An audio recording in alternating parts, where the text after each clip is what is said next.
નમસ્કાર. એશિયાના સૌથી જૂના અખબાર મુંબઈ સમાચારના ડિજિટલ પ્લેટફોર્મ પર આપનું સ્વાગત છે. મિત્રો, ટોક શોમાં અલગ અલગ મુદ્દાઓ થકી મુંબઈ સમાચારનો એક પ્રયત્ન હોય છે કે જનજાગૃતિ પહોંચે.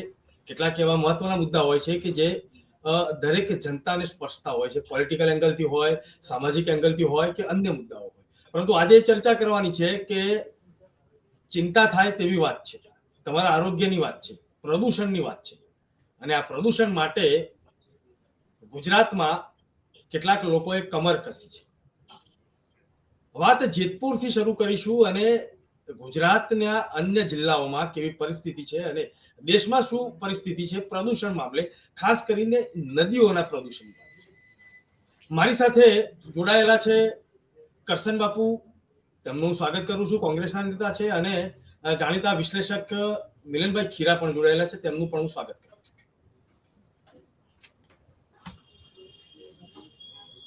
બાપુ, 11 તારીખથી મોરચાના મંડાણ કરવાની વાત જ્યારે આપ કરી રહ્યા હો, જેતપુરના કેન્દ્ર સ્થાને જે વાત છે ત્યાં સાડી ઉદ્યોગ ખૂબ પ્રચલિત છે અને ત્યાં પ્રદૂષણની વાત પણ વર્ષોથી થઈ રહી છે કે આ કાબુમાં લેવું જોઈએ. પ્રદૂષણ કંટ્રોલ બોર્ડ પણ ત્યાં કાર્યરત છે. એક વાત એ સમજવી છે કે આ મુદ્દો જે છે તે વર્ષો જૂનો છે, તે અત્યારે હાલ આ વાત ફરીથી ઉખેડવાની કેમ જરૂર પડી? શું કારણ બન્યું છે? જી સાજા નથી થયા એટલે ફરીથી દવાખાને જવું પડે, બહુ સ્પષ્ટ છે. હું વંથલી તાલુકાના સુખપુર ગામમાં જન્મીને મોટો થયો છું. અમારું ખેતર અને અમારું ગામ ઓજત નદીના એકદમ 0 ડિસ્ટન્સના કાંઠા ઉપર છે. એક સમય હતો અમે નદીમાં નાતા અને એ જ પાણી પીતા અને ઘોડાની જેમ રહેતા. ગામમાં પણ નદીમાંથી પાણી ભરી એનો ઉપયોગ થતો, પીવામાં, રસોઈમાં, બધી રીતે. કારણ કે એક કુદરતી હતું, પ્રકૃતિનો પ્રસાદ હતો. એ ટાઈપનું વર્ષો પહેલાનું જૂનું ચોખ્ખું પાણી મળતું હતું. આજે સાહેબ, આપણે આ જુનાગઢ જિલ્લો હોય, રાજકોટ જિલ્લો હોય, પોરબંદર જિલ્લો હોય, ભાદર હોય, ઉબેણ હોય, ઓજત હોય, બીજા નાના નાના જેને હોકરા કહેવાય કે જે નદી સાથે કનેક્ટેડ છે, એનું પાણી જોઈએ અને એનો કલર જોઈએ અને એને કદાચ સાયન્ટિફિક એની તપાસ કરવામાં આવે તો ઝેર છે, ઝેર.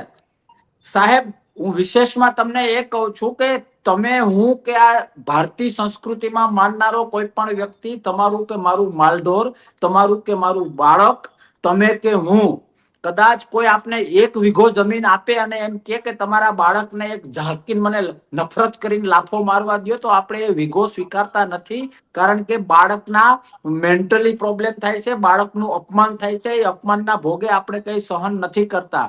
સેમ વસ્તુ ધીરું ધીરું ઝેર આપીને મારી નાખવાની વાત છે. મારે સૌથી વધુ જે વસ્તુ મને અડી હોય કે માલઢોરની અંદર ઇનફર્ટિલિટી ચાલુ થઈ ગઈ છે. આ હું કહું છું કે આ કોઈ આરોપ નહીં. તમે કોઈ પણ નદી કે કોઈ પણ ખેડૂતને ત્યાં કે કોઈ પણ ગામમાં કેમેરો તો ખોટું નહીં બોલે, કેમેરો તો કોઈને સમર્થન નહીં આપે. એ ઇનફર્ટિલિટી ધીમે ધીમે લોકોમાં પણ આવશે. આખું જે આપણું બાયોલોજી ન સ્વીકારે એ રીતનું જે પાણી પીએ છીએ, એ રીતે ખેતી ખતમ થઈ રહી છે. અને આને ક્યાંક ને ક્યાંક હજી લાઇટલી લેવામાં આવે છે. ખેડૂતોમાં એ ગંભીરતા નથી. એટલે એ કે લાંબે ગાળે શું થવાનું છે. ઇનફર્ટિલિટી એટલે આજના જમાનામાં ઇનફર્ટિલિટીની સારવારનો 2.5-3 લાખનો ખર્ચો આવે છે. સફળતા નસીબમાં હોય તો મળે. અને ઇનફર્ટિલિટીના અનેક કારણોમાંનું, એના ઉપર વર્ષો પહેલા મેં બુક પણ લખેલી છે એટલે મને આઈડિયા છે. અનેક કારણોમાંનું આ રીતનું પ્રદૂષિત બાબતો પેટની અંદર લાંબા ગાળા માટે નાખવી એ છે. ચારેય બાજુથી કાળ ને કાળ છે. પોતાની જમીન હોય, વિનાશ તરફ જઈ રહી છે. પોતાના માલઢોર હોય, વિનાશ તરફ જઈ રહ્યા છે. પોતાના બાળકો અને ભવિષ્ય હોય, વિનાશ તરફ જઈ રહ્યું છે. અમુક ગામોમાં ચામડીનો કલર, તમે ત્યાં ખાલી એના રોગો જોવો તો સાહેબ 3-3 દિવસ તમે ખાઈ ના શકો, તમારા મગજમાં એ આવે. એટલે 10 દિશાઓમાંથી માત્ર પોતાના 5 પૈસા કમાવા માટે લોકોને 5 કરોડનું નુકસાન થાય તો ભલે થાય. આવી ક્રૂરતા, આવી સાયલેન્ટ ક્રૂરતા એ વિસ્તાર માટે અને રાષ્ટ્ર માટે ભયાનક છે. One type of silent war છે. અને એ વોર થી મેં 11 તારીખ પછીનું જે વાત કરું કે અમે 11-12-3-4 દિવસમાં બધું આકાશ પાતાળ એક કરી દઈશું નહીં. અમે સર્વે કરીશું, લોકોના મગજ સુધી પહોંચાડવાનો પ્રયત્ન કરીશું. સાહેબ, ખેડૂતનો દીકરો હેઢા હારું હગા ભાઈના ટાંગા ભાંગી નાખે, તમને ને મને બધાને ખબર છે. ખેડૂતનો દીકરો પોતાની ભેંસને કોઈ બે લાકડી મારે ને સાંજે જો ભેંસ ના દોવા દે ને તો એની સાથે પેઢીઓ સુધી સંબંધ નથી રાખતો. આ તમને ને મને ખબર છે, કારણ કે એ સામું દેખાય છે. જ્યારે આ લોકો જે રાક્ષસી કૃત્ય કરી રહ્યા છે એ સામે નથી દેખાતું. સાયલેન્ટલી માલઢોર બગાડી રહ્યા છે, મેં કહ્યું એ પ્રમાણે ખેતી બગાડી રહ્યા છે, વૈચારિક સ્તર બગાડી રહ્યા છે. અને એના માટે વિસ્તાર પ્રેમી, લોકશાહી પ્રેમી અને રાષ્ટ્ર પ્રેમી માણસ જો ન લડે તો ક્યાંક ને ક્યાંક કાચું કપાણું કહેવાય. હું નથી ઈચ્છતો કે કાચું કપાય. 11 તારીખ પછી અમારો સર્વે ચાલુ થશે. એક ગામમાં ત્રણેય જિલ્લાઓમાં જ્યાં જ્યાં 0 to 100 ઇફેક્ટ છે એ ઇફેક્ટ પ્રમાણે નોંધ લેવામાં આવશે. એક ખેડૂતને કહેવામાં આવશે કે આજે આ પોઝિશન છે, ગઈકાલે આ પોઝિશન હતી અને આવતીકાલે શું થઈ શકશે. તમારી પેઢીઓ ઉપર તાળા મારવાના. જે મેં ઇન્ફર્ટિલિટીની વાત કરીને, આ હું બોલવા ખાતર નથી બોલતો. જો આપણા કરતા ઇમ્યુનિટી માલઢોરમાં વધુ હોય છે તો દરેક સાયન્ટિફિક પણ મેડિકલ પ્રમાણે સ્વીકારવું પડે. તો એ લોકોમાં ઇન્ફર્ટિલિટી ચાલુ થઈ ગઈ છે, કાલ સવારે માણસોમાં ઇન્ફર્ટિલિટી ચાલુ થઈ જશે. કયા રસ્તે પોતાના નફાને કમાવા માટે આ લોકો જઈ રહ્યા છે? સાયન્ટિફિકલી એ લોકોએ એનું જે કચરો નીકળે છે, જે કેમિકલ નીકળે છે, એનું આખી શું સાડી ઉદ્યોગ આ એક જગ્યાએ જ છે, આખી દુનિયામાં છે. તો સાયન્ટિફિક રીતે એનો રસ્તો કાઢવો જોઈએ. કોઈ એક મીડિયા વાળાએ એના પેલા ચેરમેન ને પૂછ્યું તો એનો જે છીસરો જવાબ થયો, મને એવું લાગે કે આમાં તો છોકર મત કરી નાખીએ ને તોય પાપ ના લાગે. એનો જવાબ એવો હતો કે અમારી રજીસ્ટર થયેલી કંપનીઓ કોઈ આવું નથી કરતું. બીજી કંપનીઓના આવા ફૂટબોલની જેમ પ્રશ્નો ઉડાવવા માટે પેલા પ્રયત્ન કરે. સાહેબ, ટૂંકું ને ટચ, જો અસ્તિત્વ જ નહીં રહે, માણસો જન્મતા જ બંધ થઈ જશે, ખેતી ઉપજાવ જ નહીં રહે, બંજર રણ થઈ જશે, પીવા લાયક કઈ પાણી નહીં મળે, તો શું તમારા 3 રૂપિયાના નફા માટે 3 જિલ્લા ખાલી કરવા માટે નીકળ્યા છો? પાપ કરી રહ્યા છે, ભયંકર પાપ. સમજી જાય તો સારી વાત છે. બાકી એક ખેડૂતને અમે વાસ્તવિકતા સમજાવીશું. અને મારા શબ્દો યાદ રાખજો, હું ખાલી બોલવા ખાતર નથી બોલતો. દેશની અંદર, ગુજરાતની અંદર આજ સુધી નહીં થયો હોય એવો વિરોધ થશે. આ કોઈ એવી વાત નથી કે તલાટીમાં મને લેવાને બદલે બીજાને લઈ લીધો, પોતાના સેટિંગિયાને લઈ લીધો, મને ભાવ થોડોક ઓછો મળ્યો, આ મળ્યો. એવા નાના નાના આંદોલનો થતા હોય છે. આ કોઈ રિઝર્વેશન નું આંદોલન હોય, આ તે, એ બધું તો ઠીક છે, પણ આ તો અસ્તિત્વ માટેની વાત છે કે તમે એ લોકો અસ્તિત્વને નષ્ટ કરવા જઈ રહ્યા છે.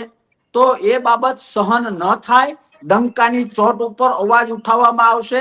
અને વિશેષ તમને કહું કે આ આંદોલન એવું પણ નથી કે આલો 5-25 હજાર માણસો ભેગા થયા, મોટા મોટા ભાષણો થયા, છાપાઓમાં ટીવીઓમાં હોહા થઈ ગયું, ચોથે પાંચમે દિવસે બસ સેટિસ્ફેક્શન કે આપણે અવાજ ઉઠાવ્યો. નહીં, આ લડત ત્યાં સુધી રહેશે. બે જ ઓપ્શન છે, કા તમારા યુનિટોને તાળા મારો, અથવા એક ટકોય જો દેશ પ્રેમ અને વિસ્તાર પ્રેમ હોય તો તમારો જે પ્રદૂષણ નીકળે છે એને સાયન્ટિફિકલી 100% કંટ્રોલમાં કરો, અથવા તાળા મારો. તમારા ભોગે અમારે વાંજ્યા પણ આ તરફ દિશા કરવાની, તમારા ભોગે અમારી જમીનની પત્તર રગડવાની, તમારા ભોગે અમારા માલ ઢોરની ઓલરેડી ચાલુ થઈ ગયું છે, ગાયો ભેંસો વ્યાંતી બંધ થઈ ગઈ છે.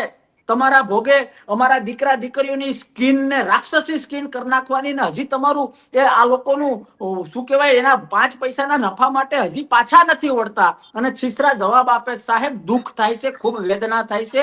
અને એ વેદના એક ઘરે લઈ જઈશું અને તાકાતથી અવાજ ઉઠાવીશું. જી જી મિલનભાઈ, બાપુની વાત આપ સાંભળી રહ્યા હતા. આ આખી એક સિસ્ટમ તો છે કે પ્રદૂષણને કંટ્રોલમાં રાખવા માટે પણ પ્રદૂષણ કંટ્રોલ બોર્ડ દરેક જિલ્લાઓમાં છે. પરંતુ પ્રદૂષણ કંટ્રોલમાં આવી રહ્યું છે કે કેમ, તે એક પાયાનો પ્રશ્ન છે. કંટ્રોલ બોર્ડ છે, પરંતુ પાયાનો પ્રશ્ન સૌથી મોટો એ છે કે બાપુ, હું આપની પાસે આવીશ, આ જ સવાલનો જવાબ પણ આપની પાસે માંગીશ. પરંતુ મિલનભાઈ પાસે એક એવું વિશ્લેષણ છે તે જાણીને ચોંકી જશો. તમારા વિસ્તારમાં પીવાનું પાણી ખરેખર પીવા લાયક છે કે કેમ? અથવા તો એકલા 3 જિલ્લાની વાત નથી, ગુજરાતના તમામ જિલ્લાની, તમામ તાલુકાની વાત છે અને દેશની પણ વાત છે. ગંગાના અશુદ્ધિની વાત છે, ગંગામાં થતા પ્રદૂષણની વાત છે, નર્મદાની પણ વાત છે, તાપીની વાત છે અને સાબરમતીની પણ વાત છે. મિલનભાઈ, હવે દર્શકોને તે આપણે જણાવવું પડશે કે ખરેખર તમે કેવું પાણી પી રહ્યા છો. જી હું જો સાવ સાચું કબૂલી લઉં ને તો હું અત્યારના માત્ર બિસ્લેરીનું જ પાણી પીવું છું ઘરની અંદર, બરાબર છે. અને ક્યાંય બહાર જાવ તો બિસ્લેરી સોડા જ પીવું છું. ત્યાં બહારનું પાણીની બોટલ પણ નથી પીતો, સોડા જ પીવું છું, સાદી સોડા, બરાબર છે. કે સાદી સોડા કે એમાં કાર્બન ડાયોક્સાઇડ હોય એટલે કોઈ જાતના જીવજંતુ જે છે સોડાની અંદર હોય નહીં, એના માટે થઈ અને હું સાદી સોડા પી. બહારની જગ્યાએ મેં પાણી પીવાનું સદંતરપણે મેં બંધ કરી દીધેલું ત્યારના.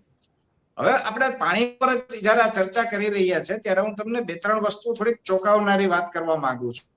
અને આજે અત્યારે વાત કહેવા માંગુ છું એ મારી કોઈ ઘરની ધોરાજી નથી. આ સરકારના નીતિ આયોગે સંસદ સભામાં મૂકેલો રિપોર્ટ છે અને આ એની વાત છે. જૂન 2018 ની અંદર નીતિ આયોગે સંસદ સભાની અંદર એક રિપોર્ટ મૂકેલો છે. એ રિપોર્ટ એવું છે કે મતલબ 2018 ની વાત કરું છું, 25 ની વાત નથી કરતો. 2018 ની અંદર 600 મિલિયન એટલે કે 60 કરોડ લોકો માટે પીવાનું પાણી ઉપલબ્ધ નથી અને પાણીની ભયંકર કરતા પણ અતિશય ખરાબ પરિસ્થિતિ આવી રહી છે. એનો રિપોર્ટ એને 2018 જૂન મહિનામાં સંસદ સભાની અંદર સબમિટ કરેલો છે. તમને જાણીને આશ્ચર્ય થશે કે 2018 થી લઈ અને 2025 સુધીમાં પરિસ્થિતિ કઈ છે, 1% પણ ક્યાંય કામ નથી થયું. તમને બીજી એક વસ્તુ કહું, આજે મારી ઉંમર તો થોડી નાની છે એટલે મને જાજી ન ખબર હોય, પણ બીજા કોઈ વડીલ હોય કે તમને ક્યાંય આઈડિયા હોય કે રિસર્ચ કર્યું હોય તો મને ક્યાંય આવતું છેલ્લા 30-40 વર્ષના પીરિયડની અંદર એક પણ જગ્યાએ નવો ડેમ બન્યો હોય. આપણે water harvesting, rain water harvesting ની કોઈ સિસ્ટમ આપણે ધરાવતા જ નથી અને એના હિસાબે આપણે ભૂગર્ભ જળ જે છે એ ઉલેચે જ રાખીએ છીએ. આનો પણ રિપોર્ટ જે છે એ આપેલું છે કે આપણે ત્યાં ભારતની અંદર પાણીની હાલત એટલી ખરાબ છે, વિશ્વ લેવલ એટલી ખરાબ છે કે 120 દેશમાંથી ભારતનો ક્રમાંક જે છે એ 120મો આવે છે. તમે વિચાર કરો કે તમારા મતલબ આપણા કરતા તો પાકિસ્તાન ને બાંગ્લાદેશની પાણીની હાલત જે છે અને સેફટી ને સિક્યુરિટી જે છે એ આપણા કરતા વધારે સારી છે. બાપુએ જેમ કીધું કે 5 પૈસાના નફા માટે થઈ અને લોકો જે વેચાઈ જાય છે, બરોબર છે, એ પૈસા તમે લ્યો છો એનો કઈ વાંધો નથી, બરોબર છે. હું તો કહું કે ભ્રષ્ટાચાર જે છે એને કાયદાની પરિભાષામાં સામેલ કરે, પણ છતાં પણ દારૂ તો જ્યાં જોતો ત્યાં મળી તકલીફ નથી. ભ્રષ્ટાચારનું પણ એવું જ છે કે ભ્રષ્ટાચાર ઉપર પ્રતિબંધ છે પણ એક પણ જગ્યા એવી નથી કે જ્યાં ભ્રષ્ટાચાર ન થતો હોય. ભૂતપૂર્વ સીએમ છે વિજયભાઈ રૂપાણી તો જાહેરમાં કબૂલી ચૂક્યા છે કે ભાઈ ભ્રષ્ટાચાર ખૂબ ચૂક્યો અને છેલ્લા 20-25 વર્ષના પીરિયડ ની અંદર તો બહુ ખૂબ જ ફૂલો ફાયલો છે. આવું તો જાહેરમાં બોલેલા છે વસ્તુ. એટલે મારો મુદ્દો એવો છે કે ભ્રષ્ટાચાર જે છે એ દરેક દેશની અંદર છે જ. એવું કોઈ છે એવો એક લગભગ દેશ નથી કે જ્યાં આગળ ભ્રષ્ટાચાર ન થતો હોય મોટા લેવલે. મુદ્દો છે કે ભ્રષ્ટાચાર કર્યા પછી પણ જે તે કામ જે છે એ યોગ્ય રીતના થવું જોઈએ. આપણે ત્યાં તમે કોઈ પણ કામ લઈ લ્યો, રોડ રસ્તાનું લઈ લ્યો, પુલનું લઈ લ્યો, પાણીનું લઈ લ્યો, ડેમનું લઈ લ્યો, તળાવનું લઈ લ્યો, ચેક ડેમનું લઈ લ્યો, ભ્રષ્ટાચાર ભરપૂર પ્રમાણમાં ભ્રષ્ટાચાર છે જેની સીમા નથી. પણ મુદ્દો અહીંયા આગળ આવીને આવે છે કે ભ્રષ્ટાચાર કર્યા પછી તે 50% કરતા વધારે કટકી કરી લીધા પછી તે એ જે કામ જે થવું જોઈએ કામ પ્રોપરલી નથી થતું. આપણે જોઈએ છે કે હાટકેશ્વર બ્રિજ જે છે 48 કરોડના ખર્ચે બન્યો અને 3 વર્ષમાં તોડવાનો વારો આવી ગયો, બરાબર. રૂપિયા કોના ખિસ્સામાંથી ગયા ભાઈ? પ્રજાના ટેક્સના પૈસા ગયા છે કે એક રાજકીય પક્ષના પોતાના ચૂંટણી ફંડમાંથી ગયા છે? નથી ગયા. અત્યારે હમણાં અમદાવાદની અંદર 21 કરોડનો જે વોટર ટેન્ક જે તૂટી ગયો, બરાબર છે. સેમ નડિયાદ કે પણ બીજી એક વોટર ટેન્ક હતી, પહેલી વખત પાણી ભર્યું ત્યાં આગળ તૂટી ગઈ, બરાબર છે. જે ભ્રષ્ટાચાર થઈ રહ્યો છે એ ભ્રષ્ટાચાર અત્યારના હવે અનહદ એ રીતના વધી ગયો છે. તમે જે છે એ આખું જનરેશનને પૂરું કરવા માટે થઈ ગયા છો. તમારી પૈસાની લાલચ આટલી બધી છે કે તમે જનરેશન પતી જાય, આખી માનવ ગુજરાતનો જે આખો પ્રદેશ છે એ પતી જાય, તમારે કરી લેવો છે. કારણ કે તમારા સંતાનો છે, તમે તો ભ્રષ્ટાચારના પૈસાથી તમારા સંતાનોને તમે જે છે જેવા નિવૃત્ત થશો એટલે વિદેશ રહેવા વયા જશો. અમેરિકા છે, કેનેડા છે, ત્યાં રહેવા તમે વયા જવાના છો. પણ જે સામાન્ય પબ્લિક છે એનું શું છે? જઈ શકશે તો કેવા જઈ શકશે? 10,000, 15,000, 50,000 લોકો જઈ શકશે. બાકીના 6.5 કરોડ જે વસે છે એ હાલત શું થવાની છે? આનો તો કોઈને ક્યાંય વિચાર નથી કરવો. હવે હું તમને એક ફેબ્રુઆરી મહિનાની તમને વાત કરું છું. ફેબ્રુઆરી મહિનાની અંદર આપણી ગુજરાત વિધાનસભાની અંદર જે પાણીના પીવાના જે રિપોર્ટ મૂકવામાં આવ્યા છે એ હું રિપોર્ટ વાંચીને તમને સંભળાવું છું કે ગુજરાતના કયા જિલ્લામાં પાણી કેટલું પીવા લાયક છે. અને આ વિધાનસભાનો રિપોર્ટ છે, કોઈ ઘરની દોરાજી નથી આની અંદર. અમદાવાદમાં 46%, બનાસકાંઠામાં 0%, ભરૂચમાં 8.5%, ભાવનગરમાં 14.7%, દાહોદમાં 0%, ડાંગ જ્યાં આગળ આટલો પુષ્કળ વરસાદ થાય છે પણ પોલ્યુશન ને બધી વસ્તુ એટલી થઈ ગઈ છે. દેવભૂમિ દ્વારકા 17%, ગાંધીનગર 32%, ગીર સોમનાથ 12%, મહીસાગર જિલ્લો 16%, મોરબી 40%, નર્મદા પાણી ને બધું આપણને નર્મદા નદી પણ વહે બરાબર છે ત્યાં ખાલી 15.4% પીવા લાયક પાણી છે. નવસારીની પરિસ્થિતિ સારી છે કારણ કે એ લોકો મેન્ટેન કર્યું છે એટલે 47-48% જેવી છે ત્યાં આગળ પીવાનું પાણી અવેલેબલ છે. પંચમહાલમાં 39%, રાજકોટની અંદર માત્ર 16% પાણી જે છે એ પીવા લાયક છે. બાકીનું જે 84% પાણી છે એ પીવા લાયક નથી. વિચાર કરો શું હાલત છે. સાબરકાંઠામાં 17%, સુરતની અંદર 47%, માત્ર 5.5%, જિલ્લાની અંદર ફક્ત ને ફક્ત 7% પીવાનું પાણી છે. હવે વિચાર કરો કે વિધાનસભાની અંદર આ રિપોર્ટ મૂકેલો છે છતાં પણ એક પણ નેતા કે એક પણ નેતીનું પેટનું પાણી નથી હલતું કે ભાઈ આપણે કાંઈક પીવાના પાણી માટે છે, ખેતરના પાણી માટે છે કે વપરાશના પાણી માટે છે, આપણે કંઈક કરવું જોઈએ, આપણે કોઈ ગાઈડલાઈન મૂકવી જોઈએ, આપણે કોઈ ગાઈડલાઈન દેવી જોઈએ અને એનો ચુસ્તપણે અમલ થાય એના માટે આપણે કંઈક જોગ કરવી જોઈએ, કડક લગાવવી જોઈએ. તમને ખબર છે હમણાં હું એક રીલ જોતો હતો, વસ્તુ જે રૂલ્સ એન્ડ રેગ્યુલેશન્સ છે એના ઉપરની વાત થાય છે. અમેરિકામાં એક ભાઈનું થોડુંક મોટું મકાન હતું કે 1500-2000 વાળું મકાન હતું. એટલે એને શું કર્યું કે પોતાના મકાનની અંદરથી રેન વોટર હાર્વેસ્ટિંગ નું કરી અને એને 3 મોટા ટાંકાની અંદર વરસાદનું પાણી એની અંદર જમા કે જેથી કરીને ઘરની કઈ જરૂરિયાત હોય અથવા તો થોડો જંગલનો એરિયા હતો એટલે વાઇલ્ડલાઇફને પણ પીવાનું પાણી આપી શકે અને જે આજુબાજુના જંગલમાં સુકાઈ ન જાય એના માટે ભીનું કરી રાખી શકે એના માટે પાણી ભરતા હતા. એના ઉપર કેસ થયો અને સારો એવો દંડ લગાડ્યો એને અને 30 દિવસની એને જેલની સજા કરી. શા માટે? કે ભાઈ જે વરસાદનું પાણી આવે છે એને તમારે જમીનમાં ઉતરવા દેવાનું છે અથવા તો એને પ્રાકૃતિક રૂપે તમારે વહેવા દેવાનું છે. તમારે એનો સ્ટોરેજ નથી કરવાનું કારણ કે આ જે સંપત્તિ જે છે એ કુદરતી સંપત્તિ છે અને આ સરકારની માલિકીનું પાણી છે. આ તમારી ઘરનું ભલે તમારા ઘરમાં આવે છે પણ આ તમારી ઘરની ધોરાજી વાળું આ પાણી નથી કે તમે એનો ઉપયોગ કરી શકો.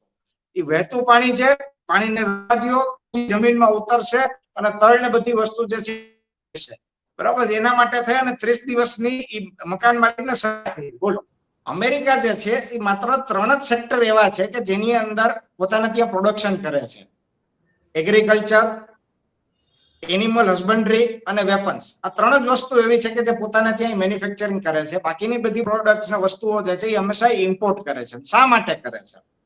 એ એટલા કરે છે તમે જીન્સ એક મેન્યુફેક્ચર કરો તો એક જીન્સ બનાવવા માટે થઈ અને તમારે 200 લીટર પાણીની તમારે જરૂરિયાત પડે છે એક જીન્સની પાછળ. એ પાણીનો વેડફાટ એને નથી કરવો એટલે તમારું પાણી બગાડે છે. તમારી માટી જે છે તમારું ખેતર છે રિસોર્સિસ છે માટે થઈ તમે કોન્ટ્રાક્ટ છે કે જીન્સ તમે બનાવો. કોઈ પણ જાતનું હેઝાર્ડસ કેમિકલ છે કે કોઈ પ્રોડક્શન કરવાનું હોય તો એ હંમેશા બીજા દેશો થઈ જશે. પોતાના ત્યાં બની શકે છે પણ પોતાના દેશની અંદર એનું પ્રોડક્શન નથી કરતા. પોતાના દેશની અંદર પ્રોડક્શન ન કરવાનું કારણ ટેકનિકાલિટી નથી. પોતાનો જે દેશ જે છે એ પોલ્યુટેડ ન થાય એના માટે થઈને એ પોતાના ત્યાં પ્રોડક્શન નથી કરતા. અને આપણા લોકો જે છે હરામખાયા લોકો, એ લોકો જે છે થોડાક પૈસા માટે થઈ અને એને એ વસ્તુઓ વેચે છે, બનાવે છે અને એને મોકલે છે પણ એ નથી સમજતા કે આપણે ત્યાં પોલ્યુશન એના વધે છે. આપણે જે છે ખોટા કલરના અને એ બધી ડાયો કરવાના ચક્કરની અંદર આપણે જે પાણીનો વેડફાટ કરીએ છીએ, બરોબર છે, એ એક ક્રિમિનલ ઓફેન્સ છે અમારી દ્રષ્ટિએ. તમે અત્યારના જે જેતપુર તાલુકાની અંદર તમે જઈને જુઓ તો તમે અત્યારના ત્યાં ડંકી માટે તમે બોરવેલ તમે કરશો તો એમાંથી તમને કાયદેસર લાલ કલરનું પાણી તમને મળશે. તમને એ પાણી પીવા લાયક તો દૂરની વાત છે, વાપરવા લાયક પણ એ પાણી નથી રહેતું. હવે આવી પરિસ્થિતિ ઓલરેડી જેતપુરની છે, પણ છતાં પણ હજી આપણે જેતપુરની સાડી બહુ એની મતલબ જે વાત છે એ આ વસ્તુ વખત એટલા માટે થઈ અને ત્યાંથી બિઝનેસ આવે છે, પ્રદૂષિત થતું વસ્તુ કઈ વાંધો નથી. અરે સાહેબ, અરે આવા પૈસા આપણે નથી જરૂરિયાત. આયુર્વેદમાં એમાં કીધેલું છે, પહેલું સુખ તે જાતે ન રહ્યા. તમે ખુદ જ તમે હેલ્ધી નહીં રહ્યો તો એ પૈસાનું તમે કરશો શું? તમારે શું હોસ્પિટલની કરવાના છે કે શું કરવું માંગો છો તમે? તમે એક્યુઆઈ જુઓ, એર ક્વોલિટી ઇન્ડેક્સ તમે જુઓ. અમદાવાદની અંદર છેલ્લા 1 મહિનાથી કન્ટિન્યુ 300 ઉપરનો એક્યુઆઈ ચાલી રહ્યો છે, જે 75 ની નીચે હોવો જોઈએ. તમે ઝેરી હવા લઈ રહ્યા છો, ઝેરી પાણી પી રહ્યા છો, અને ઝેરી પાણી જયારે તમે ખેતરની અંદર વપરાશ કરો છો, એટલે શાકભાજીની અંદર, અનાજની અંદર પણ ઝેરી પાણી તમે પાયું હોય ત્યારે ઓબ્વિયસ વસ્તુ છે કે એ જે ઝાડપાન છે કે ફળ ફૂલ છે કે અનાજ જે છે એમાં પણ કઈ કસ નથી હોવા. એટલે તમે કસ વગરની વસ્તુ ખાઈને ખાલી પેટ ભરો છો, તમને ન્યુટ્રિશન્સ જે મળવા જોઈએ એ તમને મળતા નથી. એટલે હવે થોડુંક આપણે કોન્સન્ટ્રેટ કરવાની જરૂરિયાત છે, અને જાગ્યા ત્યારથી સવાર કરી અને હવે એમાં સુધારો લાવવાની જરૂરિયાત છે. નવા કોઈ પણ પ્લાન બને તેમાં રેઇન વોટર હાર્વેસ્ટિંગ કરવું ફરજિયાત કરી દેવાની જરૂરિયાત છે. આવા પગલાઓ જે છે તાત્કાલિક પગલા ભરવાની જરૂરિયાત છે. ગુજરાતની ઓછામાં ઓછા 5 નવા ડેમ બનાવવા માટે થઈને જમીનો ગોતવાની અત્યારથી તમે ચાલુ કરો. કારણ કે ભ્રષ્ટાચાર બધા કોર્ટ કચેરીના લફડાઓ એટલા બધા છે કે તમે આજે જે ડેમ બનાવવાનું નક્કી કરશો તો 30 થી 40 વર્ષે તો કદાચ ડેમ બને તો બને, બાકી ડેમ નથી બનવાનો. મિલનભાઈને આપણે સાંભળી રહ્યા હતા. મારો જે સવાલ હતો કે જેતપુરની વાત તમે જે કરી રહ્યા છો, અને જેતપુરની સાથે આ રાજકોટ જિલ્લાનું આખું છે વાત, અને તે પછી તમે જુનાગઢ અને પોરબંદર જિલ્લાની પણ વાત કરેલી છે. આ જે સમસ્યા જે છે જેતપુરની ખાસ કરીને વાત લઈને જ્યારે આપણે આવતા હોઈએ અને આસપાસના જિલ્લાઓની જમીનની વાત, ખેતીલાયક જમીનની વાત, પીવાલાયક પાણીની વાત, કેમિકલ પ્રદૂષણને કારણે નદીમાં છોડી દેવાની વાત હોય, આ બધાને કંટ્રોલ કરવા માટે પણ પ્રદૂષણ કંટ્રોલ બોર્ડ તો છે જ. તો તમે તમારી રજૂઆત ત્યાં પણ કરી શકો છો, એમાં આંદોલન કરવાની ક્યાં જરૂર છે? હું તમને મિલનભાઈએ શરૂઆત કરી ત્યારે એટલે જ મને હસવું આવતું હતું કે પોલ્યુશન કંટ્રોલ બોર્ડ જે છે એમાં કંટ્રોલ જ એનો જવાબ છે કે એના ઉપર કોનો કંટ્રોલ છે? આ મને અનઓફિશિયલી એવું જાણવા મળ્યું છે કે આ રાક્ષસે સારા હતા, કારણ કે રાક્ષસે જેની હારે વાંધો હોય ને એને ભસ્મીભૂત ને એની હારે ઝઘડતા. રાક્ષસોએ ક્યારે એના સ્વાર્થ માટે પોતાના વિસ્તારને નષ્ટ નથી કર્યો. એટલે ખરેખર આ લોકો માટે રાક્ષસ શબ્દ વાપરવો ને એમાં રાક્ષસોનું અપમાન છે. બરાબર? એટલે પોલ્યુશન કંટ્રોલ બોર્ડ ઉપર કોનો કંટ્રોલ છે એ જાણવું ખૂબ જરૂરી છે. આખી વાતમાં ઈરાદો ખરાબ છે, સરકારનો ઈરાદો ખરાબ છે, બાકી ચકલું ના ફરકે. જો સરકાર એવું ઈચ્છે કે મારો એક નાગરિક કે મારા રાજ્યનું કે દેશનું એક પશુધન કે આવતું ભવિષ્ય ને 1% પણ ભોગ ના બનવો જોઈએ, જો એ ઈરાદો મજબૂત હોય તો કઈ ના થાય. પણ એ ઈરાદાની નબળાઈનું કારણ જે મિલનભાઈએ કહ્યું ને એ ભ્રષ્ટાચાર અને ભ્રષ્ટાચાર છે. 2 કેરી ચોરી લે ત્યાં સુધી વાંધો નથી, 50-100 કેરી ચોરી લે ત્યાં સુધી વાંધો નથી. મારા બેટા આખો આંબો વાઢી નાખે કે આવતા વર્ષે બંધ થઈ જાય. આ રીતનું આખી વાર્તા છે. એટલે અને મને અનઓફિશિયલી એ જાણવા મળ્યું છે કે આ લોકોનું જે એસોસિએશન છે એની પાસે, મને સાચું ખોટું ખબર નહીં પણ મને એ ખબર છે, એવું જાણવા મળ્યું છે કે 200-300 કરોડનું ફંડ છે. 200-300 કરોડનું ફંડ આ લોકોના, કારણ કે હરામનું કમાયેલું છે. પોલ્યુશન કંટ્રોલ કરવા માટે જે ખર્ચો થાય એ ખર્ચો કરવાને બદલે આ રીતે ફંડ કરેલું છે. આ માહિતી ઓફિશિયલી નથી મારી પાસે, અનઓફિશિયલી છે. આંદોલનની તૈયારી માટે જે હું અભ્યાસ કરું છું એમાંથી મને આ જાણવા મળ્યું છે કે 200-300 કરોડનું ફંડ છે. અવાજ ઉઠાવે એટલે બટકું નાખવાનું, અવાજ ઉઠાવે એટલે બટકું નાખવાનું. સમજો છો તમે મારી વાત? હવે તમારા માધ્યમથી આ એસોસિએશન ને અને આ વિસ્તારના દુશ્મનોને કહું છું, તમારામાં તાકાત હોય, તમારામાં રાજકીય તાકાત હોય તો એ પણ વાપરો, તમારી પાસે આર્થિક તાકાત હોય તો એ પણ વાપરો, તમારી પાસે જે તાકાત હોય એ વાપરીને અમારા આ આંદોલનને ક્યાંક ને ક્યાંક બ્રેક લગાવી દો. તો અમે તમને કહીએ કે તમારામાં કેટલી તાકાત છે. સાહેબ, મિલન સાહેબે જે હમણાં વાત કરીને અમેરિકાનું પેલું ઉદાહરણ દીધું, આપણા એનાથી તદ્દન ઉલટી બાબત આપણે અહીંયા છે મિલનભાઈ સાહેબ. ઘેડની અંદર લોકો ચોમાસાનું પાણી પોતાની પ્રાઇવેટ ટાંકીમાં ભેગું કરે છે, 1000 લીટર. મેં એ ટાંકીઓ જોયેલી છે અને એને પ્રોત્સાહન આપે છે કે યસ યસ તમે આ કરો, તમે આ કરો. કારણ કે એ લોકોને ચોખ્ખું પાણી આપવાની આ સરકારમાં ત્રેવડ નથી, ઓકાત નથી, એટલે તમે તમારું કરી લ્યો એટલે એને પ્રોત્સાહન આપવામાં આવે છે. એટલે જે અમેરિકા વાળું એક્ઝામ્પલ ભાઈએ આપ્યું ને, એનાથી તો તદ્દન ઉલટી બાબત અહીંયા છે. અને પોલ્યુશન કંટ્રોલ ને હું તો એમ કહું છું કે એ પોતાના 2 બંડલ માટે અથવા તો 2 સંબંધો સાચવવા માટે જે આખા વિસ્તારને ભસ્મીભૂત કરવા જઈ રહ્યા છે ને, લાવ ભગવાન થી તો ડરો, બધું અહીંયા જ ભોગવીને જવાનું છે. ઘરમાં નહીં તાકાત વાળો દીકરો દીકરી ભગવાન પાકવા દે. સાહેબ, તમે એ વિસ્તારમાં જઈને જોવો, તમે મેં કહ્યું એ પ્રમાણે, પછી એ પશુઓને જોવો કે જે લોકોને સ્કિનના પ્રોબ્લેમ છે એને જોવો. સાહેબ, તમે હલી જાઓ કે આવો ભ્રષ્ટાચાર હોય. અને વાત મિલનભાઈ, મારા બીજી આગળ વાત કરું એ પહેલા એમને ડેમની વાત કરી.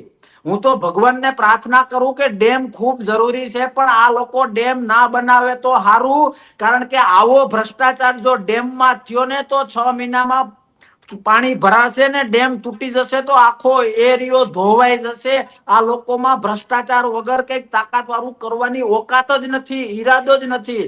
એટલે આ બધી બાબતોનું સોલ્યુશન એક જ છે કે લોકશાહીને પ્રેમ કરવો અને લોકશાહીના રાજા લોકોને પ્રેમ કરવો. 5 જણા સારું કમાય છે, 1500 યુનિટ સારું કમાય છે, ફંડ ભેગું કરે છે, ફંડ મારા સંગઠનને આપે છે, અથવા તો હું મિનિસ્ટર છું તો મને આપે છે. એટલે દુનિયાનું, ગામનું, વિસ્તારનું જે થવાનું હોય એ થાય. ક્યાં જઈને અટકીશું? આંતર વિગ્રહ થાય તો ઘરમાં કોઈ નહીં હંગરે. અને મારે ન બોલવું જોઈએ, પણ આંતર વિગ્રહની તૈયારી સ્વરૂપે એક ખેડૂતને અમે વાસ્તવિકતા સમજાવીશું કે તમારા ઘરમાંથી કાઢી જવા માંગે છે. અરે સાહેબ, તમે કોને એવો હક છે? હું તમને મદદ ન કરું તો કઈ વાંધો નહીં, પણ તમારા રોટલાને ઝીરો કરું, તમારી આવતી પેઢીને ઝીરો કરું, તમારી આવકના માધ્યમને ઝીરો કરું, પછી એ તમારી હવા હોય, તમારું પાણી હોય, તમારો ખોરાક હોય, તમારું શરીર હોય, એને હું ઝીરો કરું. કારણ એ કે મને એમાં અમુક ટકા પેલું થાય છે. સાહેબ, આમાં કઈ લાંબા પેલું છે નહીં. જો હકીકત જોઈએ ને તો તમે જે વાત કરી એજ પર રૂલ્સ એન્ડ રેગ્યુલેશન હું કઈ મેન્યુફેક્ચર કરું છું તો એમાં જે કઈ નુકસાનકારક પોલ્યુશન, પછી એ લાલ પાણી, કેમિકલ વાળું પાણી કે બીજા કોઈ ઇન્ડસ્ટ્રીઝમાં કઈ પણ હોય એની અંદર, અરે સાહેબ, એ વાત કરું એ પહેલા મારી પાસે એવાય દાખલા છે કે દરિયામાં પોલ્યુશન થાય, ત્યાંનો આરએફઓ બોટ લઈને આટો મારવા આવે, ખાલી ચેક કરવા આવે ને 3જે દિવસે એનું બદલી થઈ જાય. 3જે દિવસે નિયમ પ્રમાણે 2-3 વર્ષ બદલી ના થાય. એટલે આવું બધું જે સેટિંગ વાળું છે ને સાહેબ, એ બંધ થવું જોઈએ. અને હું વાત એ કરતો હતો કે આમાં બીજું કઈ બોમ્બ નથી મારવાનો. માનો કે હું કઈક બનાવું છું તો એમાં જે સાયન્ટિફિક પ્રોસેસ છે કે જે કેમિકલ વાળું કે કલર વાળું પાણી નીકળે છે, એ ખાલી આ લોકો પાણી અને કેમિકલ કહીને લાઇટલી લે છે. ખરેખર જિંદગી ઉપર એ જિંદગીને ખતમ કરવાનું પ્રદૂષણ છે. એને કંટ્રોલ કરવા માટે આખી સાયન્ટિફિક પ્રોસેસ છે જે આખી દુનિયા વાપરે છે. પણ એવું કરવાથી એને ખર્ચો વધે, એવો ખર્ચો વધવાથી એનો નફો ઘટે. એને નથી પોસાતો. એનો નફો ન ઘટે એના માટે વિસ્તારની આવતીકાલ ઘટે તો ભલે ઘટે, એના નફા ના ઘટે એટલા માટે વિસ્તારની આવતીકાલ ભસ્મીભૂત થઈ જાય તો ભલે થાય. એટલે થોડું ઘણું પ્રેમ કરતા હોય આ લોકો, ખાસ કરીને તો રૂલિંગ ગવર્નમેન્ટ. આ બધા તો છે ને કઠપૂતળિયું છે, પોલ્યુશન કંટ્રોલ બોર્ડ ને આ તે, એ બધા જ આ લોકો ફંડિંગ કરીને બટકું ફેંકે એટલે પૂછડી પટપટાવે છે. દીવા જેવું છે. આ હું મારું નથી, ઘણો બધો અભ્યાસ કરીને કહું છું. ઈરાદો જોઈએ, ઈરાદો. કે લોકો અમને ચાહે છે તો અમારો ધર્મ છે કે લોકોને ચાહવા, લોકોને એક પણ રીતે નુકસાન ન થવા દેવું. પણ હું ફરીથી રિપીટ કરું છું કે આજ સુધી એ લોકોના જે તાગડ દિનના ચાલ્યા એ લોકશાહીમાં બાપ એ લોકો છે, લોકશાહીમાં રાજા એ લોકો છે. એક એક વ્યક્તિ સુધી અમે વાસ્તવિકતા લઈ જઈશું. એના માટે 2 મહિના થશે, 2 વર્ષે થશે, પણ અમારું આ પ્રોજેક્ટ, અમારું આ કામ 2 બાબત થશે તો અને તો જ સ્ટોપ થશે. રિપીટ કરું છું, કા મારો તાળા તમારા યુનિટને અને કા તમારા પોલ્યુશનને 0 લેવલે લઈ જાઓ. હદ થઈ જાય છે, હદ નથી સહન થતું. જી મિલનભાઈ, આપણે આ આખી વાતના પૂર્ણતાના આરે જ્યારે પહોંચીએ ત્યારે મારે એ સમજવું છે કે આ નદીનું પ્રદૂષણ હોય, આપણે જેતપુરની વાત કરી, રાજકોટ જિલ્લાની પણ વાત કરી, અલગ અલગ જિલ્લાઓની પણ વાત કરી. અત્યારે હાલ એવો માહોલ છે કે આપણે ફક્ત ચિંતા કરવી એ અલગ વાત છે અને તેનું સોલ્યુશન શોધવું પણ અગત્યનું છે. શું કરી શકાય એક સામાન્ય માણસે શરૂઆત કરવી હોય તો? મત દેવાનું બંધ કરાય. જો સરકાર જે છે ને એ કઈ કરી શકવાની નથી, બરાબર છે. એટલે બીજા ઉપર તમે નિર્ભર રહ્યો એના કરતા તમારે હવે આત્મનિર્ભર થવું બહુ જરૂરી રહી જશે. મેં પહેલા પણ કહ્યું એમ આપણે છે ને 2-3 વસ્તુ કરવાની તાતી જરૂરિયાત છે. પહેલી વસ્તુ એ છે કે નવું મકાન બને કે જૂનું મકાનમાં હોય અને એમાં જો બોરવેલ હોય તો એમાં રેન વોટર હાર્વેસ્ટિંગ જે છે એ તમે કરો અને તમારા બોરને રિચાર્જ કરવા માટે તમે ઉતારો. આ તમારે પેલું કામ જે છે એ આ જ વર્ષમાં કરવું બહુ તાતી જરૂરિયાત છે, બરાબર છે. બીજા નંબર ઉપર વસ્તુ કે તમારે જે તમારું ઘર છે, મકાન છે, એમાં બાલ્કની હશે અથવા તો અગાસી હશે કે જે ટાઈપની તમને ઓપન સ્પેસ મળતી હોય ત્યાં આગળ તમે તમારા ઘર પૂરતું જે નાના મોટી જે શાકભાજી જે છે, ટમેટા છે, મરચા, બરાબર છે, કોથમરી છે, આદુ પુદીનો છે, બરાબર, આવી વસ્તુઓ તમે નાની નાની જે વસ્તુઓ જે છે એ તમે ઘરમાં ઉગાડવાનું તમે શરૂઆત કરી દો. શા માટે? તમે કમસે કમ તમારા ઘરમાં ઉગાડેલી વસ્તુ જે છે અને તમારું પાણી પાયેલું છે એ કમસે કમ વસ્તુ તમને ચોખ્ખી ખાવા પીવા મળશે, બરાબર છે.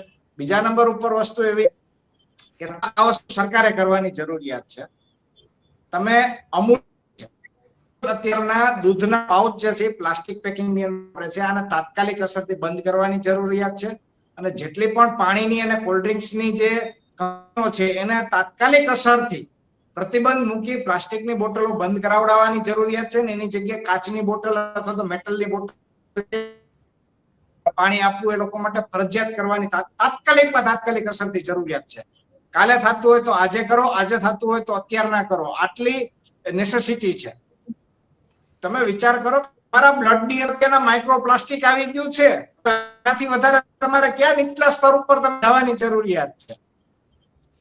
પ્લાસ્ટિક જે છે એ પોલ્યુશન નો બહુ મોટો ભાગ ભજવી રહ્યો છે, એટલે તમારે આની ઉપર તાત્કાલિક અસરથી પ્રતિબંધ મૂકવાની જરૂરિયાત છે. અને જે વસ્તુ બાયોડિગ્રેડેબલ છે એ જ વસ્તુ ફરજિયાતપણે અપનાવવી પડે. આના માટે તાત્કાલિક અસરથી કાયદાઓ તમારે ઘડવાની જરૂરિયાત છે. નુકસાની જતી હોય તો ગમે એટલા રૂપિયાની નુકસાની ભલે જાતી, આ વસ્તુ તાત્કાલિક અસરથી આ કરવાની જરૂરિયાત છે. અન્યથા મને એવું નથી દેખાતું કે જે વેસ્ટ ઇન્ડિયા છે, જે વેસ્ટ ઇન્ડિયા એટલે મધ્યપ્રદેશ છે, ગુજરાત છે, રાજસ્થાન છે અને છે, ભાઈ રાજસ્થાન અને જમ્મુ કાશ્મીર સુધીનો જે આખો જે પટ્ટો છે આ અતિ ખરાબ પરિસ્થિતિમાં જઈ રહ્યો છે. આના પરિણામ જે છે આવનારા 3 થી 5 વર્ષમાં તમે જોશો. દિલ્હીની અંદર નદીઓ સુકાઈ ગઈ છે. હું રિપોર્ટ આપું તો કાશ્મીરની અંદર આ વખતની પરિસ્થિતિ એવી થવાની છે કે બરફ એટલો ઓછો પડ્યો કે આ વખતે કાશ્મીરની અંદર જે નદીઓ નાળા જે છે ને એ સુકાઈ જવાના છે. એની અંદર વહેવાનું જ નથી. આ પરિસ્થિતિ તો ઓલરેડી કાશ્મીર જેવા રાજ્યની અંદર છે કે જ્યાં આગળ બરફ છે અને આ પરિસ્થિતિ હોય છે. ત્યાં આગળ જો પાણી તકલીફ થવા માંડશે તો તમે વિચાર કરો કે આપણે તો 6.5 કરોડની વસ્તી છીએ, આપણે રોજનું કેટલું પાણી ઉલેચીએ છીએ. એટલે દરેક પગલા જે છે એ હવે સાંભળમાંથી બહાર નીકળવાની જરૂરિયાત છે. હવે ડર લાગે તો જમીન અને માથું અંદર દાટવાની જરૂરિયાત નથી કે કોઈ મને જોતું નથી એવું વિચારવાની જરૂરિયાત નથી. બધા તમને જોવે છે, બધા તમને છે. એટલે સામરોગ નીતિમાંથી બહાર આવો ને તાત્કાલિક અસરથી તમે પગલા લ્યો એટલે જ આપણે વિનંતી કરી શકીએ છીએ બધા જ લોકોને. જી સરકાર જી પણ આવી ગઈ અને સામાન્ય જનતા પણ આવી ગઈ. કોઈ જી એવો વિચાર કરે કે આમાં હું શું કરી શકું, હું એકલો શું કરી શકું. અરે સાહેબ, તમે રેન વોટર હાર્વેસ્ટિંગ અને કિચન ગાર્ડન તો તમે કરી જ શકો. જી કરો તમે શરૂઆત કરશો તો આગે આગે કારવા ભી બન જાયેગા. જી બાપુ, એક છેલ્લો સવાલ છે કે જેતપુરથી આપ જે વાત કરી રહ્યા છો કે 11 માર્ચથી અમે એક આંદોલનના ભાગરૂપે જનજાગૃતિ અભિયાન ચલાવીશું. આપ આ એરિયામાં ભાદર નદી હોય કે અન્ય જે નદીઓ હોય તે નદીઓમાં પણ આપ ફર્યા છો. આપે વાત કરી કે આપ વંથલીના છો, તેના નદી નાળા પણ આપ વાકેફ છો. કેવા પ્રકારનું પ્રદૂષણ અત્યારે હાલ ત્યાં છોડવામાં આવી રહ્યું છે? આ કેમિકલ પાણી હોય છે કે શું હોય છે? કારણ કે નદીની અંદર બીજું પણ પાણી, વહેતું પાણી હશે, એની સાથે ભળીને જે આ એક પ્રદૂષણ જે થઈ રહ્યું છે તેના પર કોઈક તો નજર રાખતું હશે ને, કે એ પણ નથી? નહીં, કઈ નજર નથી. અને પ્રદૂષણ તો આપણે છે ને વિવેકી શબ્દ છે, ઝેર ઓકે છે લોકો, ઝેર. અને મેં આગળની પેલી રીતે વાત કરી કે અંદરના જે તળ કહેવાય ને, જે જમીનનું તળ, અંદરનું તળ, એ પાણી પણ કલર વાળા આવે છે. અને કલર વાળા અને પ્રદૂષણને આખી ઇનર સાઈડ પણ આખું ઝેર કરી દીધું છે, ઝેર. અને ક્યાં સુધી માણસ, મિલનભાઈ હમણાં વાત કરી કે ભાઈ આપણે આપણી રીતે પેલા બધા પ્રયત્નો કરીએ. જો બધું આપણે જ કરવાનું હોય તો આ સરકારને અને તંત્રને ધોઈ પીવાનું. એનો કોઈ ધર્મ નથી, એનો કોઈ ફરજ નથી. વર્ષોથી મોટી મોટી વાર્તાઓ કરીને પેલું કરે છે. હું તો તમે જે પ્રશ્ન પૂછો એની સીધી વાત કરું ને તો આ મુદ્દો એવો છે કે શાબ્દિક રીતે એની ગંભીરતા સમજાય જ નહીં. તમે રૂબરૂ ત્યાં જાઓ, કેમેરો, મેં શરૂઆતમાં કહ્યું કે કેમેરો ખોટું નહીં બોલે જે હશે, અને ત્યાંની વાસ્તવિકતા જોવો, ત્યાંના લોકોના સ્કિન ડિઝીઝ જોવો, પશુપાલનમાં જે મેં કહ્યું એ પ્રમાણે જે ઇન્ફર્ટિલિટી આવી ગઈ છે એ જોવો, કે જે રોજગારીના માધ્યમો છે ખેડૂતો માટે, ખેતી અને પશુપાલન, એ બંને તો બરબાદ થઈ રહ્યા છે. પછી રહ્યું, ભાઈએ કહ્યું એમ, પેલું સુખ જાતે નર્યા, પછી શરીર બગડી રહ્યું છે. તો ધીમી ગતિએ મૃત્યુ તરફ, ધીમી ગતિએ અસ્તિત્વના અભાવ તરફ પ્રયાણ થઈ રહ્યું છે. ખાલી આપણે લાઇટલી લેવા જેવો આ મુદ્દો જ નથી. નાક ઉપર પાણી આવી ગયું છે એવી હાલત છે. એટલે જે તમે તમારા પ્રશ્નનો સીધો જવાબ, આ લોકો પોતાના 5 પૈસાના નફા માટે, પોતાના પ્રોફિટ માર્જિનને બચાવવા માટે આખા વિસ્તારને ઝેર પીરસી રહ્યા છે, ઝેર. એને પ્રદૂષણ કેવું, એને લાલ પાણી કેવું, એને કેમિકલ પાણી કેવું, એ તો બધું એક શું કહેવાય, સભ્ય સમાજના શબ્દો છે. બાકી પોતાના સ્વાર્થ માટે ઝેર ઓકી રહ્યા છે, ઝેર. આ મિલનભાઈએ કહ્યું એ પ્રમાણે આની આવતીકાલ વિચારીએ ને સાહેબ, તો અંધારે અંધારું જ છે, કઈ જ નથી દેખાતું. અને આનો એક જ રસ્તો છે કે સરકારનું નાક દબાવવું. સરકારને એ હદે નાક દબાવવું પડે કે પેલા ફંડમાંથી જે પડીકું આવે ને, એ પડીકામાં સરકારને જ્યારે ઝેર લાગવું જોઈએ, એ ઝેર ત્યારે જ લાગે કે ખેડૂતોએ એ સમજવું પડે કે મારા દીકરાના ભોગે, મારી દીકરીના ભોગે, મારી ગાય અને ભેંસના ભોગે, મારી માં ધરતી, મારી ખેતીના ભોગે જો તમારે નફો કમાવવો હોય, તમારે ફંડ મેળવવો હોય, તો અમારે તમારી જરૂર કાલે પણ નહોતી અને આજે પણ નથી. એ રીતે નફરત લોકશાહીમાં ચૂંટણી બેઝ ઉપર ચમત્કાર બતાવવામાં આવે તો જ આ જાડી ચામડીના લોકોની આંખ ખુલે. બાકી આમ ને આમ આયલું જશે. ભ્રષ્ટાચારના ભાગરૂપે એને કેમ નફો મળે એ સિવાય લોકોનું શું થાય એની ચિંતા નથી. એક જ રસ્તો, લોકશાહીમાં મતનો જે પાવર છે એ પાવર દરેક વ્યક્તિ સમજે. અને પક્ષાપક્ષી છોડો, કાલ સવારે બીજી સરકાર આવે અને કદાચ એ સોલ્વ ના કરી શકે તો એને ધક્કો મારો, પણ જ્યાં સુધી આ જાગૃતિ નહીં આવે ત્યાં સુધી ભવિષ્ય ઝીરો છે. પછી એ ખેતીનું હોય, પછી એ પશુપાલન વાળાનું એનું હોય, અથવા તો નવી નસલનું હોય. અરે સાહેબ, સૌથી મોટું પાપ એ છે કે કોઈની નસલ ઉપર પ્રહાર કરવો. પછી એ નસલ નવી, આપણા નવા બાળકો હોય, ખેતીની હોય કે પશુપાલન હોય, આ લોકો નવી નસલ ઉપર ધીમે ધીમે ધીમે ફૂંક મારતા જાય છે, ઓલું ઊંદેડું કોતરે ને એ રીતે નવી નસલને નષ્ટ કરવા જઈ રહ્યા છે. ને આવા લોકોને નષ્ટ કરવા એ એક વિસ્તાર પ્રેમી, લોકશાહી પ્રેમી, ગુજરાતી પ્રેમી અને દેશ પ્રેમીનો ધર્મ છે. અને એ ધર્મની વાસ્તવિકતા લઈને અમે ઘરે ઘરે જઈશું અને આ લોકોના દાંત ખાટા કરીશું. ત્રીજી વખત બોલું છું, આ લોકો પાસે બે જ ઓપ્શન રહેવા દઈશું: યુનિટોને તાળા મારો અથવા તમારા પોલ્યુશનનું સોલ્યુશન તમારી પ્રિમાઇસીસમાં કરો. જી આ બંને મહાનુભાવ મુંબઈ સમાચાર સાથે જોડાયા અને પ્રદૂષણ મામલે ખાસ કરીને બાપુ આપે જેતપુર અને તેની આસપાસની સમસ્યા, અને મિલનભાઈ તમે એક અરીસો બતાવ્યો આપણા દર્શકોને કે ક્યારે ચેતી જવું. આપ બંનેનો હું આભાર માનું છું. નમસ્કાર.